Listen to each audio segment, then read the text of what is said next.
Bapa Surgawi kami berterima kasih atas kasih-Mu dan anugerah-Mu yang telah Engkau berikan kepada kami pada saat ini, sehingga kami dapat bersekutu melalui pemberitaan dan pendengaran dan pembelajaran firman-Mu. Tuhan Allah kami, meskipun kami berada dalam situasi pandemi COVID-19 dan bahkan di Korea saat kasus yang terinfeksi terus bertambah dan pemerintah sedang mempertimbangkan untuk menerapkan langkah-langkah pembatasan sosial, kami berdoa Bapa, agar Engkau memberi kami iman untuk dapat percaya pada kedaulatan-Mu. Kami tahu bahwa segala sesuatu ada di tangan-Mu, terlepas dari situasi yang ada. Kami berterima kasih ya, atas kasih karunia yang telah melindungi kami, baik secara jasmani maupun rohani, dan bahkan mengizinkan kami untuk berkumpul di tempat kudus-Mu saat ini, sehingga kami tetap dapat berbagi dalam semangat persekutuan dan memberitakan firman-Mu.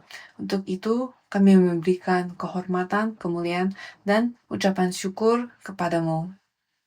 Bapa, ini adalah pelajaran terakhir kita di bulan ini, di mana kita akan melihat sejarah penebusan sehubungan dengan Babel dan kehidupan iman kita.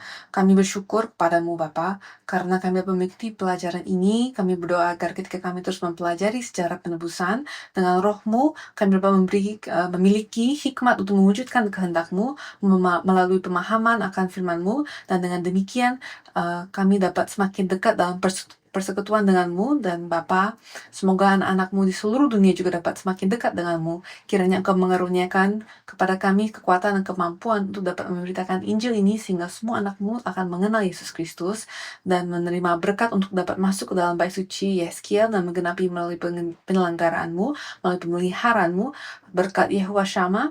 Dan kami mempercayakan segala sesuatunya kepadamu saja, dan kami berdoa semua ini dalam nama Tuhan dan Juru Selamat kami, Yesus Kristus. Amin. Jadi sekali lagi terima kasih banyak. Ini adalah pelajaran keempat dan terakhir bulan ini tentang Babel dan sejarah penebusan. Jadi ini adalah sesi keempat kita tentang Babel dan sejarah penebusan, dan tema hari ini judulnya adalah Babel dan Bait Suci. Jadi untuk meringkasnya, kita akan melihat peran Babel dalam sejarah penebusan pada bulan lalu. Pelajaran pertama kita adalah Babel dan silsilahnya. Kemudian kita melihat Babel dan Abraham. Dan pada sesi terakhir kita akan melihat Babel dan kehancuran Yerusalem. Jadi Babel dan Yerusalem. Dan hari ini kita akan melihat secara lebih khusus pada Babel dan Bait Suci. Jadi semua pelajaran ini saling membangun satu sama lain. Dan khususnya pelajaran hari ini, Anda perlu membangun fondasi dari pelajaran minggu lalu.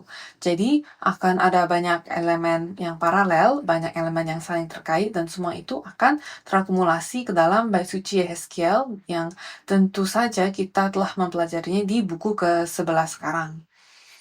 Jadi bacaan pembuka kita hari ini ada di layar. Mari kita baca bersama-sama di 2 Tawarikh pasal 36 ayat 18 sampai 19. Seluruh perkakas rumah Allah yang besar dan yang kecil, serta harta benda dari rumah Tuhan, serta benda raja dan harta benda para panglimanya, semuanya dibawanya ke Babel. Mereka membakar rumah Allah, merobohkan tembok Yerusalem, dan membakar segala puri dalam kota itu dengan api, sehingga musnahlah segala perabotannya yang indah-indah. Demikianlah firman Allah. Amin. Alkitab. Banyak orang berpikir tentang Alkitab sebagai firman Tuhan, ya kan? Mereka menganggapnya sebagai firman yang memberikan semangat, firman pengharapan, firman yang menunjukkan kasih Allah. Namun, Alkitab memang memiliki banyak aspek yang mengganggu dalam hal sejarah yang digambarkan, ya kan? Dan banyak dari aspek-aspek yang mengganggu ini dicatat agar kita benar-benar dapat memahami kejahatan dan konsekuensi dari kejahatan. Itulah akibat dari dosa. Dalam bacaan pembuka kita hari ini adalah catatan tentang kehancuran bait Allah dan kejatuhan Yerusalem.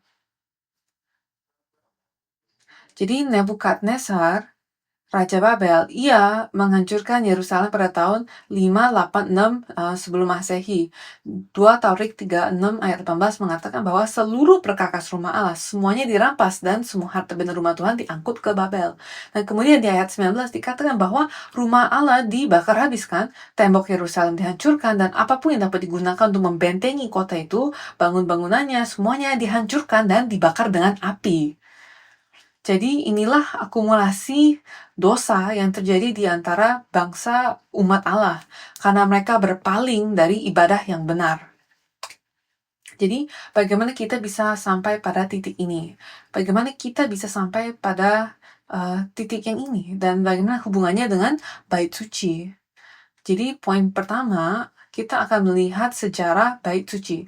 Dan untuk benar-benar memahami bait suci dan sejarah penebusan, kita harus kembali ke bait suci yang asli, yaitu Taman Eden. Jadi ini adalah Firdaus Allah, bait suci yang asli, di mana kita seharusnya menyembah dia sebelum kejatuhan. Kejadian 2 ayat 8 dikatakan, selanjutnya Tuhan Allah membuat taman di Eden di sebelah timur, disitulah ditempatkannya manusia yang dibentuknya itu. Jadi kita melihat bahwa Tuhan menciptakan area ini, tempat ini, sebagai sebuah taman, dan dia menempatkan mereka di sana. Dan apa yang dia katakan dalam Kejadian 2 ayat 15? Tuhan Allah mengambil manusia itu dan menempatkannya dalam Taman Eden untuk mengusahakan. Dan ini, kata mengusahakan ini dalam bahasa Ibrani adalah abad, dan memelihara. Ini kata yang digunakan adalah syamar. Untuk mengusahakan dan memelihara taman itu, untuk abad dan syamar taman itu. Ketika kita melihat ungkapan ini, mengusahakannya, memeliharanya, masing-masing abad dan syamar kan. Dan ini sebenarnya adalah bahasa, kata-kata yang digunakan juga dalam bait suci. Ini adalah bahasa keimaman. Ini adalah bahasa yang berhubungan dengan ibadah. Dan bagaimana kita tahu itu? Karena kata abad berarti bekerja dan melayani, dalam arti beribadah. Jadi kita memiliki bilangan pasal 8 ayat 11, Yosua 24 ayat 15, dan Mazmur 2 ayat 11. Dan saya akan membacakan bilangan pasal 8 ayat 11 untuk Anda supaya kita dapat memahami lebih dalam konteks penggunaan kata-kata ini.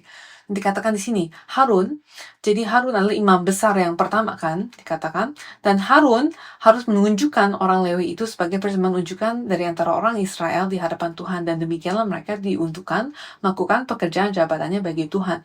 Dan di sini dalam ayat ini ungkapan pelayanan adalah abad. Jadi ketika Anda berpikir tentang imamat, dan ketika Anda berpikir tentang anak-anak Harun yang melayani sebagai imam, apa yang mereka lakukan dalam kemah suci yang harus diurus? Mereka harus dibersihkan, mereka harus dipersiapkan, mereka harus disiapkan di dalam bait suci. Dan semuanya digunakan untuk beribadah. Jadi ketika Allah berfirman kepada Adam, ketika dia menempatkannya di Taman Eden untuk mengusahakan taman itu, Allah telah memerintahkan Adam untuk melakukan semua hal yang diperlukan untuk beribadah dengan benar. Dan Yosua pasal 24 ayat 15 mengatakan, sebelum memasuki tanah Kanaan, Yosua berkata kepada orang-orang, tetapi aku dan seisi rumahku, kami akan beribadah kepada Tuhan. Dan Yosua menggunakan kata abad dalam hal ini juga. Dan Mazmur 2 ayat 11, saya akan membacakannya. Beribadahlah kepada Tuhan dengan takut dan ciumlah kakinya dengan gemetar. Jadi ketika pemazmur di sini mengatakan untuk menyembah Tuhan, sekali lagi kata yang digunakan adalah kata abad. Jadi sejak awal di Taman Eden, yang merupakan bait suci pertama sebelum kejatuhan, kita dapat melihat bahwa kita harus menyembah dia. Kata abad menunjukkan bahwa ini adalah lokasi bait suci, bahwa Ada memiliki tanggung jawab keimaman. Selain itu, untuk menjaga taman, syamar berarti memelihara atau menjaga. Dan seperti halnya ketika Anda menjaga sesuatu untuk keamanan, kata ini juga digunakan dalam arti tersebut, tetapi Alkitab menggunakan kata ini dalam konteks menjaga firman Allah. Jadi saya ada di layar Kejadian pasal 17 ayat 9. Dan jika saya membacakannya untuk Anda ya. Kejadian 17 ayat 9. Lagi firman Allah kepada Abraham, dari pihakmu engkau harus memegang perjanjianku, engkau dan keturunanmu turun-temurun. Jadi Allah membuat sebuah janji kepada Abraham. Allah membuat perjanjian dengan Abraham dengan memberikan janjinya kepadanya. Dan Allah berkata, engkau dan keturunanmu yang akan datang akan memegang perjanjian ini. Jadi tanpa firman, tidak ada penyembahan yang benar. Segala sesuatu harus berpusat pada firman. Jadi ketika Allah berkata, peliharalah taman itu juga berarti untuk menjaganya. Dan praktik-praktik ibadah yang ada di sana. Dan apakah inti dari semua ini? Itu adalah firman Tuhan. Jadi inilah yang telah ditetapkan sejak penciptaan. Namun seperti yang Anda ketahui, kita mengalami kejatuhan, ya kan? Karena kejatuhan, apa yang Allah lakukan? Allah berjanji dalam kitab Kejadian pasal 3:15 bahwa keturunan perempuan akan merumbuhkan kepala ular, ya kan?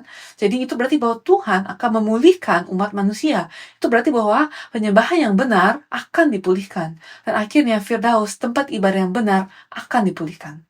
Jadi bait suci benar-benar menunjukkan kepada kita tempat penyembahan yang benar. Cara yang benar dan cara-cara yang benar yang seharusnya kita lakukan dalam penyembahan. Tempat di mana kita seharusnya pergi untuk bertemu dengan Tuhan dan bersama dengan Tuhan. Dan ketika kita melihat sepanjang sejarah penebusan, kita dapat melihat bahwa Allah berusaha menunjukkan kepada kita secara progresif bagaimana tempat ibadahnya harus ditentukan, harus didirikan. Jadi Taman Eden pada awalnya adalah tempat penyembahan, tetapi karena dosa dan kejatuhan manusia, kita telah diusir dari Taman Eden. Dan sekarang kita perlu melakukan pekerjaan pemulihan. Jadi pemulihan tidak terjadi secara tiba-tiba sekaligus gitu, tetapi kehendak Allah yang sempurna harus diteladankan. Allah menunjukkan wahyunya secara bertahap, dan kita juga dapat melihat hal ini di tempat-tempat ibadah di sepanjang sejarah penebusan. Jadi, jika kita melihat perkembangan ini setelah Adam, siapakah yang kita miliki setelah Adam? Kita memiliki Nuh, kan? Dan di manakah Allah bersama Nuh? Dia membuat bahtera, kan? Dan bahtera adalah sebuah perahu. Allah mengirimkan air bah penghakimannya, dan bahtera tersebut mengambang di atas air sehingga Nuh dan keluarganya dapat diselamatkan. Jadi, itu ada di Kejadian 7 ayat 1 sebagai referensi, ya, bahwa setelah Nuh 10 generasi kemudian ada Abraham, ya kan? Dan bagaimana tempat ibadah dicontohkan melalui Abraham. Allah memanggilnya keluar dari Ur orang Kasdim. Jadi ingatlah, dia memanggilnya keluar dari Babel, kan? Dan Abraham berpindah-pindah dengan kemah-kemah dan mesbah-mesbah. Jadi kemanapun Abraham pergi, ia mendirikan kemahnya dan membangun mesbah. Jadi mari kita baca Kejadian pasal 12 ayat 8 sebagai referensi. Kemudian ia pindah dari situ ke pegunungan di sebelah timur Betel. Ia memasang kemahnya di Betel di sebelah barat dan Ai di sebelah timur. Lalu dia mendirikan di situ mesbah bagi Tuhan dan memanggil nama Tuhan. Jadi kita dapat melihat bahwa dalam kehidupan iman Abraham, dia tidak benar-benar menerima janji tanah itu digenapi pada waktunya. Jika Anda melihat Ibrani pasal 11 ayat 9, apa yang dikatakannya? Bersama Ishak dan Yakub, ia tinggal di kemah-kemah menantikan penggenapan janji itu. Dan dengan membangun mesbah-mesbah, Abraham mencontohkan kehidupannya sebagai kehidupan yang penuh dengan penyembahan. Jadi sekarang kita beralih ke Musa.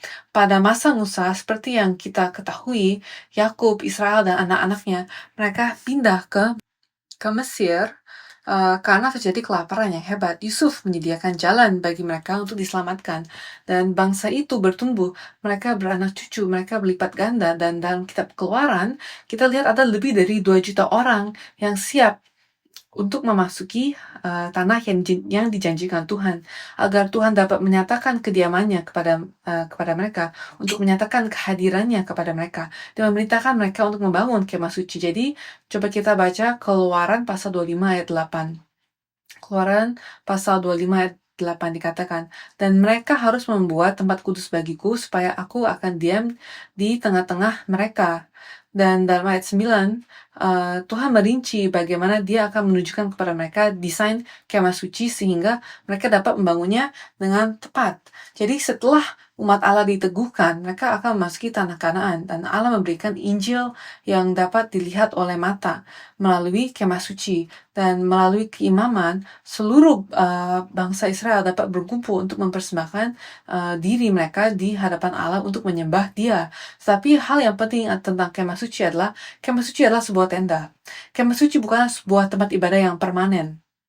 Apa yang terjadi? Ketika Daud menerima perjanjiannya dalam 2 Samuel pasal 7, Daud ingin membangun sebuah rumah untuk Tuhan, karena dia melihat bahwa kehadiran Tuhan hanya dicontohkan melalui tenda. Namun, karena Daud adalah seorang yang suka berperang, Tuhan berkata, tidak, bukan engkau yang akan membangun bait suci, tetapi anakmu Salomo yang akan melakukannya. Jadi coba kita baca di 2 Tawarik 6 ayat 2. Jadi setelah semuanya telah dikatakan dan dilakukan, sebenarnya kota Yerusalem telah dipilih pada tempat pengirikan Ornan, yang juga adalah Moria, di mana Abraham mempersembahkan Ishak sebagai korban. Dan di sini bait suci didirikan, dan setelah semuanya selesai dibangun, dalam 2 Tawarik 6 ayat 2, apa yang Salomo akui?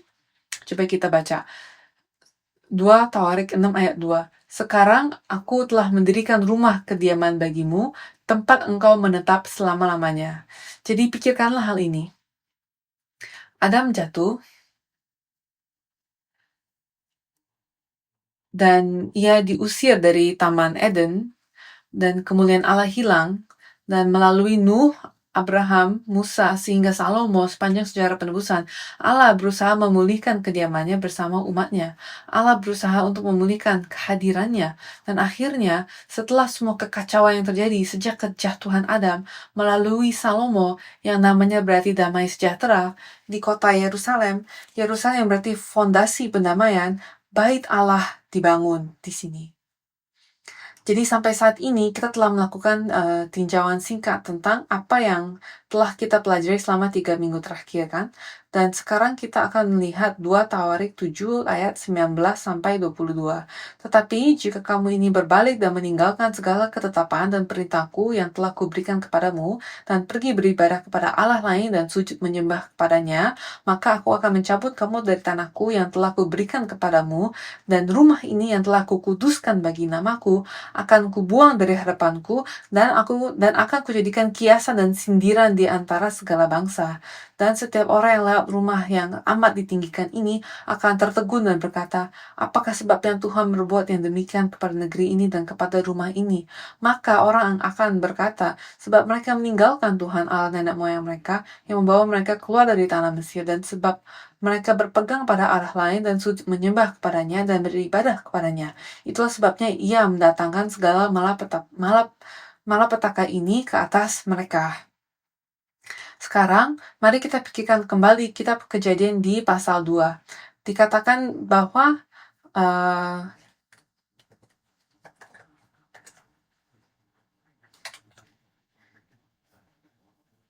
Allah mengusahakan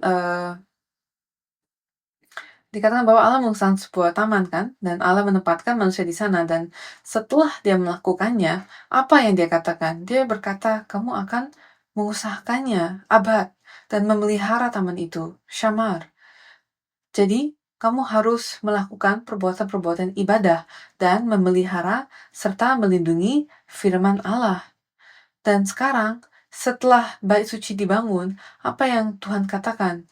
Jika kamu meninggalkan ketetapan-ketetapanku dan perintahku, dengan kata lain, jika kamu tidak menaati firmanku, jika kamu pergi dan melayani ilah-ilah lain dan menyembah mereka, dan kalau kamu mengabad Allah-Allah lain selain Tuhan, aku akan mencabut kamu dari tanah ini. Rumah ini akan diusir. Dan bukankah itu terdengar mirip dengan Taman Eden? Jadi ia ditanam di sana. Dan Adam seharusnya menyembah Allah dan menaati firman-Nya, tetapi ia gagal melakukan hal itu. Jadi dia dicabut dan dibuang, dan Tuhan menggunakan gambaran yang sama di sini sekarang ketika bait suci telah dibangun untuk membangun hubungan dengan umatnya melalui penyembahan, mematuhi perintahnya dan menyembah Dia. Tapi jika kamu tidak melakukan itu, aku akan mencabut dan membuang kamu. Dan di bagian akhir ayat ini dikatakan bahwa orang-orang akan sangat terkejut dengan kehancuran yang Tuhan timpakan. Dan mereka akan berkata, mengapa Allah melakukan hal ini? Dan dikatakan, karena mereka telah meninggalkan Tuhan Allah nenek moyang mereka dan menyembah Allah lain. Dan itulah sebabnya semua kesusahan dan kesengsaraan ini ditimpakan atas mereka. Jadi ketika Anda melihat arkeologi dunia, sebenarnya ada banyak arkeolog yang pergi ke tanah Israel, dan mereka mempelajari di mana bait suci itu berada. Mereka mempelajari semua reruntuhan yang ada di sana, dan mereka berkata, berdasarkan bukti arkeolog yang ada, tidak mungkin bait suci itu semegah yang digambarkan di dalam Alkitab, karena tidak ada di sini. Dan mereka menggunakan itu sebagai alasan. Kita tidak melihat buktinya. Jadi Alkitab pasti melebih-lebihkan betapa hebatnya bait Allah. Itulah yang dikatakan oleh para sarjana duniawi. Tetapi jika Anda melihat 2 Taurat 7 ayat 19-22 dikatakan bahwa jika umat Allah telah menyembah Dia dengan benar, jika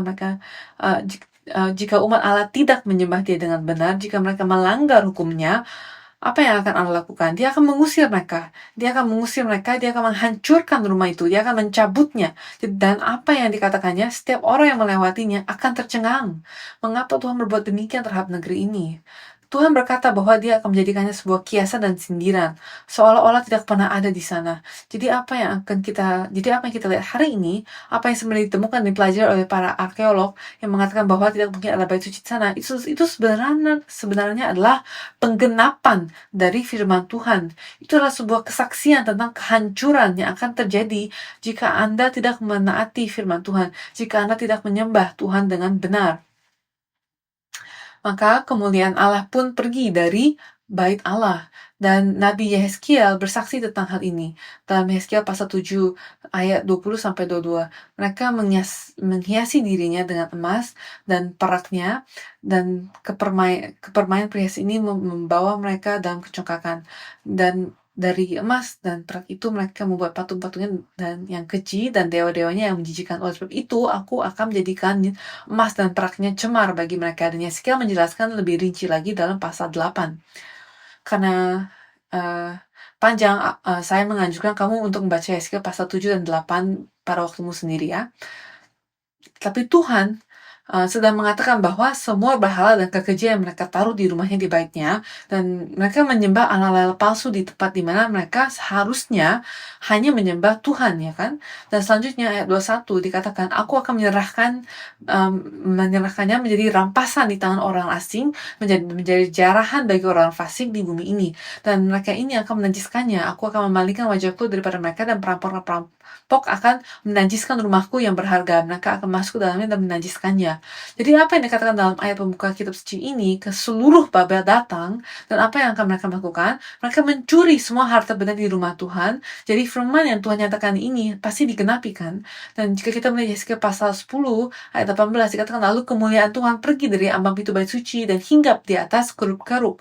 Jadi Yehezkiel melihat dengan sangat jelas kemuliaan Tuhan meninggalkan bait suci. Dan jika kemuliaan Allah tidak ada di sana, maka tidak ada tujuan dari bait suci tersebut. Ketika kemah suci dibangun, kemuliaan Allah datang untuk menunjukkan bahwa Allah ada di sana bersama umatnya. Ketika bait suci pertama kali dibangun, Salomo mengakui bahwa rumah ini adalah untuk tempat kediamanmu saja Allah, dan kemuliaan Allah memenuhi bait suci ini. Namun sekarang, karena kenajisan yang dilakukan oleh orang-orang, kemuliaan Tuhan kini telah pergi. Yehezkiel melihat hal ini. Ia bersaksi tentang hal ini dan dia berkata, hentikanlah penyembahan berhala, rumah Tuhan yang kamu najiskan. Kamu akan menghancurkannya jika kamu terus melakukan hal ini. Dia akan menghancurkannya jika kamu terus melakukan hal ini. Dan begitulah yang terjadi kan. Demikianlah bait suci itu dihancurkan. Yehezkiel pasal 33 ayat 21. Pada tahun ke-11 setelah pembuangan kami, dalam bulan yang ke-10 pada tanggal ke-5 bulan itu, datanglah kepadaku seorang yang terluput dari Yerusalem dan berkata, kota itu sudah ditaklukkan. Yehezkiel menjadi bisu selama pelayanannya. Itu adalah salah satu tanda yang Allah telah tunjukkan. Jadi bisu, dan dia hanya dapat berbicara saat-saat tertentu dan sangat khusus. Ketika firman Allah harus diberitakan saja baru dia bisa berbicara. Namun setelah bait Allah dihancurkan, kita melihat sebuah karya yang luar biasa terjadi. Yehezkiel pasal 33-22 dikatakan, Yehezkiel 33-22, maka kuasa Tuhan meliputi aku pada malam sebelum kedatangan orang yang terluput itu, dan Tuhan membuka mulutku pada saat menjelang kedatangan orang yang terluput itu pada pagi hari. Mulutku sudah terbuka dan aku tidak bisu lagi. Jadi mulai dari Yehezkiel pasal 33 dan 34, seterusnya, apa yang Yehezkiel beritakan secara keseluruhan sangat berbeda dengan apa yang diberitakan sampai saat ini. sampai saat ini. Yehezkiel memberitakan penghakiman. Dia telah menubuatkan kehancuran. Dia telah menubuatkan bagaimana Tuhan akan menurunkan hujan ketakutan dan hujan kutukan kepada orang-orang yang, dan kemudian hal itu terjadi kan, dan bait suci dihancurkan. Namun setelah itu, ketika umat Allah berada di titik terendah karena dalam pikiran mereka berpikir bahwa Allah akan selalu menyertai mereka dan memulihkan mereka kan, dan bahwa dia akan selalu melindungi bait suci. Dan tentu saja mereka memiliki pemahaman yang sangat sesat dan rusak tentang bait suci Tuhan, dan bagaimana seharusnya penyembahan yang benar kepada Tuhan itu. Tetapi dalam menghancurkan dan merobohkan bait Allah, mereka sama sekali tidak memiliki harapan lagi. Karena itu bait suci Allah adalah berhala bagi mereka. Dan sekarang pemahaman mereka tentang Tuhan telah dihancurkan.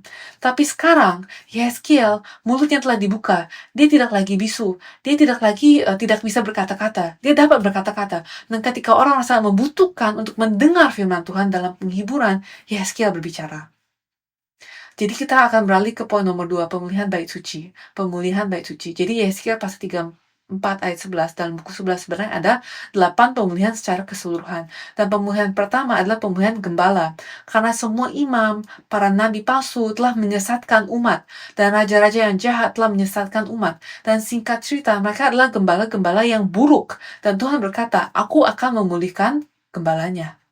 Yehezkiel pasal 34 ayat 11 dikatakan, sebab beginilah firman Tuhan Allah, dengan sesungguhnya aku sendiri akan memperhatikan domba-dombaku dan akan mencarinya. Seperti seorang gembala mencari dombanya pada waktu domba itu tercerai dari kawanan dombanya, begitulah aku akan mencari domba-dombaku dan aku akan menyelamatkan mereka dari segala tempat, kemana mereka diserahkan pada hari berkabut dan pada hari kegelapan. Ketika Israel dibawa ke pengasingan, ketika bait suci dihancurkan, itu adalah pernyataan untuk mengatakan bahwa itu adalah hari yang suram. Dan umat Tuhan telah tercerai-berai seperti domba-domba yang terserak.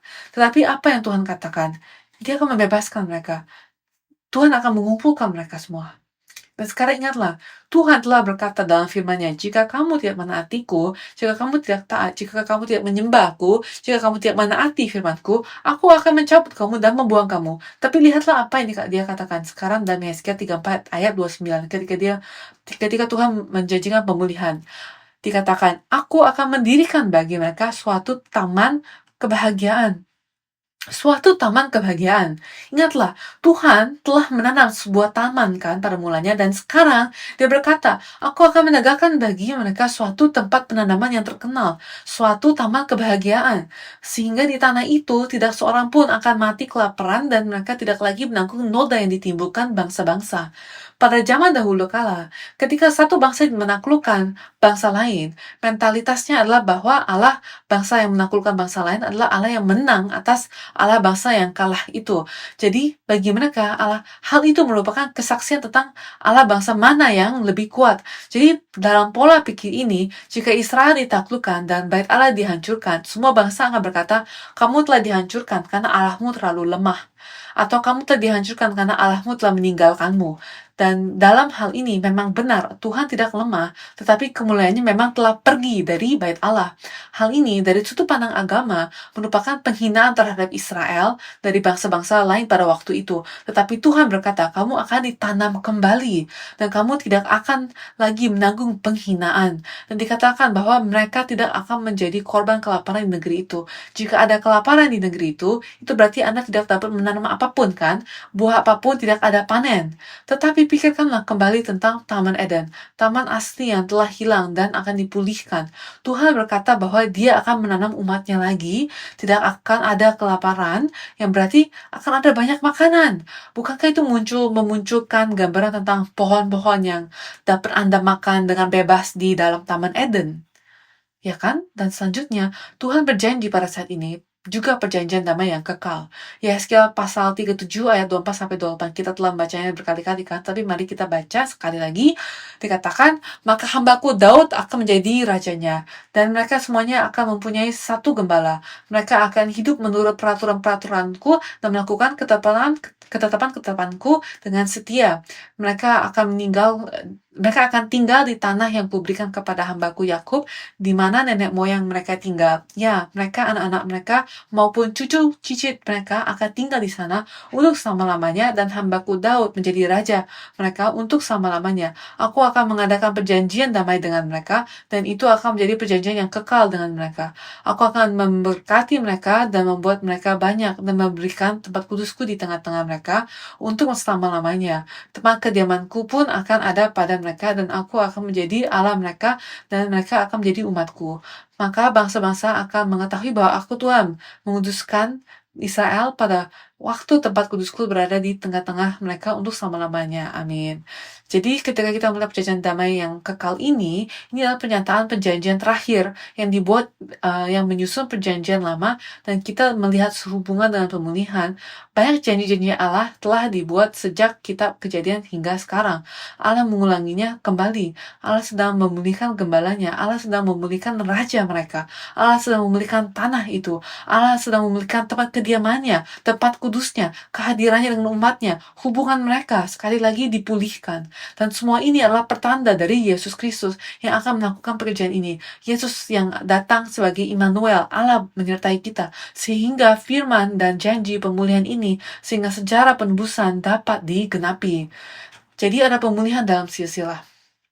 Matius pasal 1 ayat 11 dan Matius 1 ayat 12.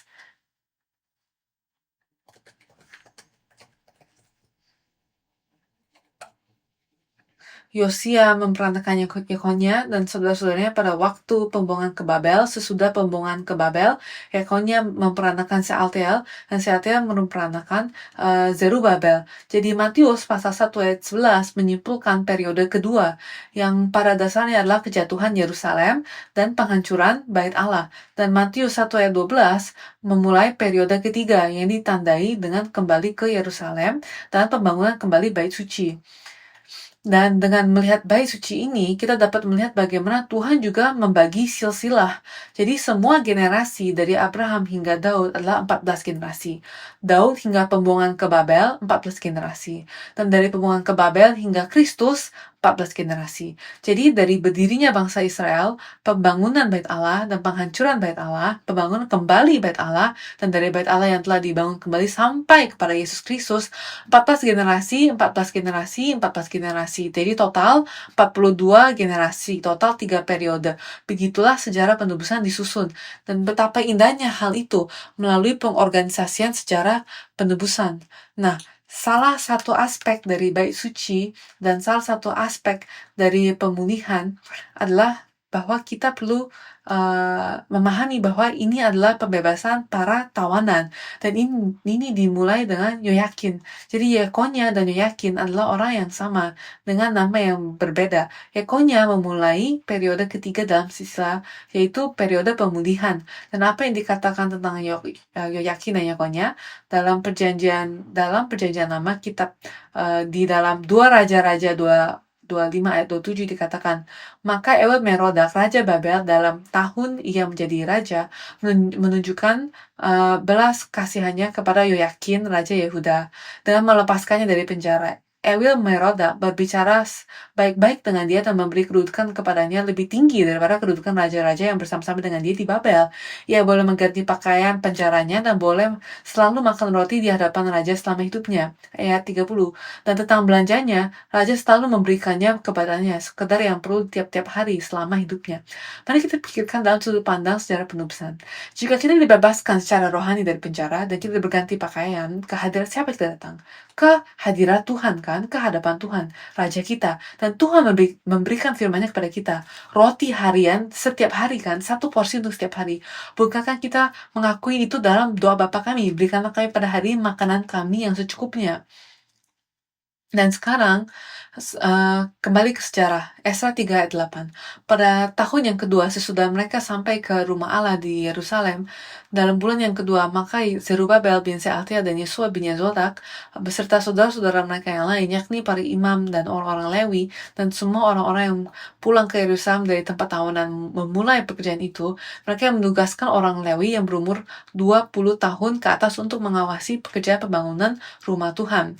Dan sekarang pada saat ini, apa yang kita lihat dengan Zerubabel, seperti yang kita tahu bahwa Zerubabel adalah generasi ketiga dalam periode ketiga, tertulis Yoyakin, Yekonia, Sealtiel, Zerubabel, dikatakan Zerubabel anak Sealtiel telah datang bersama dengan Yesua anak Yozadak dan para imam lainnya dan orang Lewi.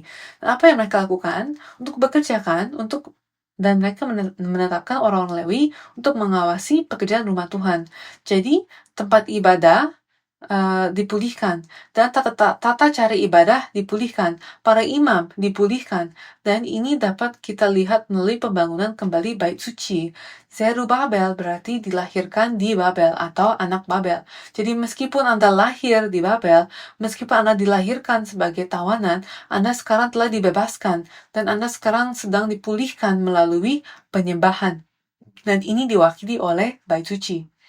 Dan ini membawa kita pada kesimpulan bahwa Yesus adalah kebebasan kita. Lukas 4 ayat 18 dan 19.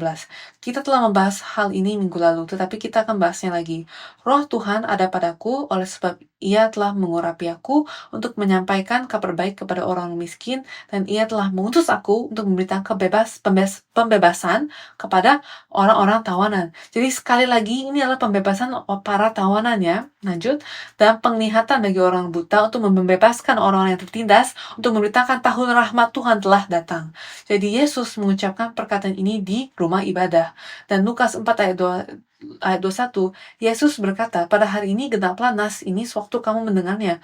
Betapa berharganya firman ini kan? Dan inilah kebebasan dari Babel rohani.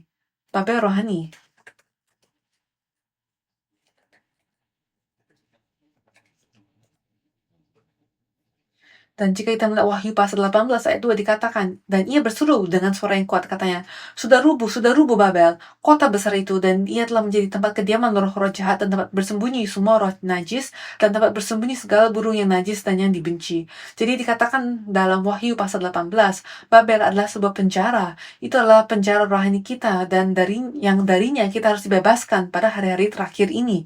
Dan Wahyu pasal 18 ayat 4-5 dikatakan, lalu aku mendengar suara lain dari surga berkata, pergilah kamu, hai umatku, pergilah daripadanya supaya kamu jangan mengambil bagian dalam dosa-dosanya, dan supaya kamu jangan turut ditimpa malapetakannya, sebab dosa-dosanya telah bertimbun-timbun sampai ke langit, dan Allah telah mengingat segala kejahatannya.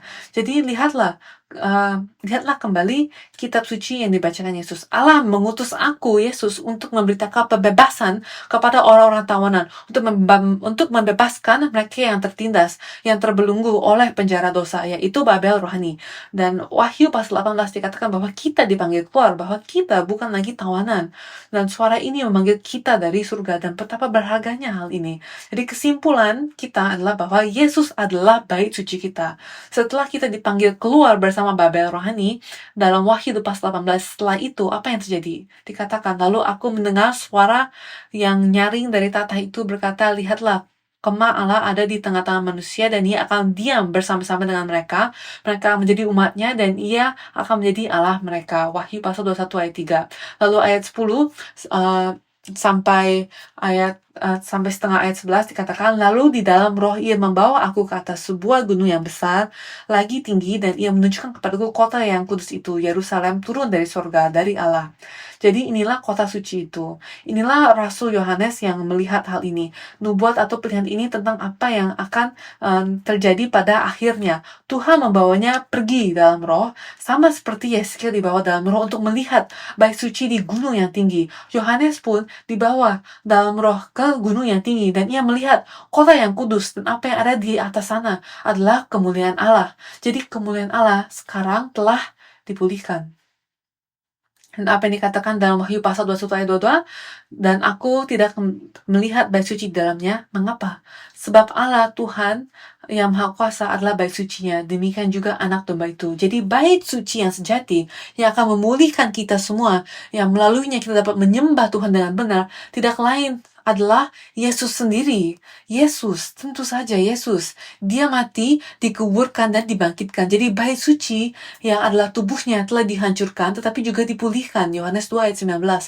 Jawab Yesus kepada mereka, rombak bait Allah ini dan dalam 3 hari aku akan mendirikannya kembali. Ayat 21 dan 22. Tetapi yang dimaksudkannya dengan bait Allah ialah tubuhnya sendiri. Kemudian sesudah ia bangkit dari antara orang mati, barulah teringat orang-orang oleh murid-muridnya bahwa hal itu telah dikatakannya, dan mereka pun percayalah akan kitab suci dan akan perkataan yang telah diucapkan Yesus. Jadi Yesus adalah bait suci kita yang sejati, dan melalui kematiannya dan kebangkitan Yesus, kita yang telah mati bagi dosa sekarang dibuat hidup di dalam Yesus Kristus, dan ini menunjukkan kepada kita bahwa Yesus, Sang Kristus, adalah penggenapan Yehuwa Shammah. Yehezkiel pasal 48 ayat 35, dua kata terakhir dari ayat ini adalah Yehova Shammah, Tuhan ada di sana. Dan Shammah berarti Tuhan ada di sana. Tuhan ada menuju sana. Jadi Anda di sini, Tuhan di sana, dan Anda harus pergi ke sana. Itu yang arti kata Shammah. Jadi Yehova Shammah berarti kita harus pergi kepada Tuhan. Dan di hari-hari terakhir ini, hal itu digenapi melalui transfigurasi. 1 Tesalonika 4 ayat 16 sampai 17 dikatakan, sebab pada waktu tanda diberi, yaitu pada waktu penghulu malaikat berseru dan sangkakala Allah berbunyi, maka Tuhan sendiri akan turun dari surga, dan mereka yang mati dalam Kristus akan terlebih dahulu bangkit. Sesudah itu kita yang hidup, yang masih tinggal, akan diangkat bersama-sama dengan mereka dalam awan menyongsong Tuhan di angkasa. Demikianlah kita akan selama-lamanya bersama-sama dengan Tuhan. Jadi apa artinya? Ketika kita masih hidup, siapakah yang akan terangkat dan pergi untuk bangkit? Untuk bersama mereka di dalam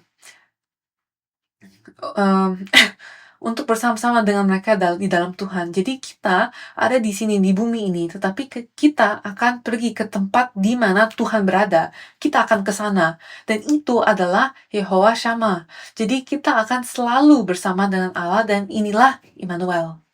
Jadi dalam kesimpulan buku sejarah penulisan yang ke-11, Yehowa Shammah adalah penggenapan janji Tuhan sama seperti Immanuel. Tuhan berserta kita adalah penggenapan dari apa yang telah dijanjikan Tuhan, bahwa kita akan tinggal bersama Tuhan sekali lagi. Jadi dengan transfigurasi, kita akan pergi ke tempat Tuhan berada. Yehowa Shammah ada di sana, dan oleh karena itu, hiburkanlah satu sama lain dengan kata-kata ini. Itu di 1 Tesalonika 4 ayat 18. Jadi saudara dan saudari, setiap orang yang rindu untuk bersama dengan Allah, setiap orang yang mengasihi firman Allah, setiap orang yang mencari penggenapan transfigurasi, yang mencari penggenapan Yehowa Shammah, yang mencari untuk masuk ke dalam bait suci Yehezkiel, yang mencari untuk masuk ke dalam bait suci terakhir di hari-hari terakhir, yang dapat sungguh-sungguh melihat kemuliaan Allah yang telah dipulihkan, semoga kita dan ini adalah harapan dan doa saya dengan mempelajari firman tentang sejarah penubusan ini, dan memberitakan Injil penubusan yang kita miliki di dalam Yesus Kristus. Semoga kita memiliki Yehowa Shammah yang digenapi melalui iman. Dan ini adalah harapan dan doa saya, agar kita semua dapat memandang ke surga, memandang ke bait suci rohani, bait suci yang benar, yaitu Yesus Kristus. Semoga kita dapat tinggal di dalam bait suci tersebut, membuat firman yang adalah Yesus sendiri tinggal di dalam diri kita, dan kiranya kita selalu bersama dengan Tuhan. Dan semoga kita terhibur oleh firman ini. Amin. Jadi inilah kesimpulan dari pelajaran kita bulan ini tentang Babel. Kita telah melihat bagaimana Babel diperlakukan dalam sejarah penubusan, dalam kaitannya dengan Sisila, dalam kaitannya dengan Abraham, kerajaan Israel, kota Yerusalem, dan akhirnya bait suci itu sendiri. Dan semoga kita bebas dari Babel rohani. Semoga kita dapat memberitakan kebebasan dari Babel, dan semoga kita tidak lagi menjadi tawanan, dan kita mengenakan pakaian yang baru, pakaian lenan putih kebenaran, dan kemudian kita masuk ke dalam hadirat Allah. Amin. Jadi mari kita akhiri dengan doa dan doa Bapa kami. Allah Bapa surgawi kami berterima kasih kepadamu karena Engkau telah memberikan kepada kami waktu ini untuk sungguh-sungguh memahami bahwa kami telah dipanggil keluar dari Babel rohani. Sama seperti Abraham yang dipanggil keluar dari Ur Kasdim, demikian juga umatmu yang dibawa ke pembuangan, namun mereka kembali untuk bangun kembali bait sucimu. Semoga kami juga, ya Allah Bapa, dalam sejarah penebusan secara rohani, melarikan diri dari Babel, keluar dari pakaian penjara kami, sehingga kami dapat melihat kemuliaan-Mu yang telah dipulihkan sekali lagi, di bait suci yang telah dibangun kembali, melalui janji pemulihan yang kami miliki di dalam Yesus Kristus. Kami berdoa, dan Allah Bapa, supaya kami memandang hanya kepada Yesus, hanya kepada firman, dan bait suci kami yang sejati, sehingga kami dapat menyembah Engkau dalam roh dan kebenaran, sama seperti Yesus yang memproklamasikan kebebasan dari penawanan. Kiranya kami juga, ya Allah Bapa, dapat memproklamasikan pembebasan dari sejarah penebusan. Semoga kita juga, ya Allah Bapa, tidak jatuh kembali ke dalam Babel, tapi semoga kita hanya memandang ke arah bait suci yang telah dipulihkan. Dan melalui ini, ya Allah Bapa, semoga kemudian menyatakan ketika kami berpegang pada janji Yahwa Shama, ketika kami berpegang pada berkat transfigurasi, dan melalui ini, ya Allah Bapa, semoga kami terhibur dengan mengetahui bahwa Engkau selalu bersama kami. Kami berterima kasih kepadamu, dan kami berdoa semua ini dalam nama Yesus Kristus. Amin.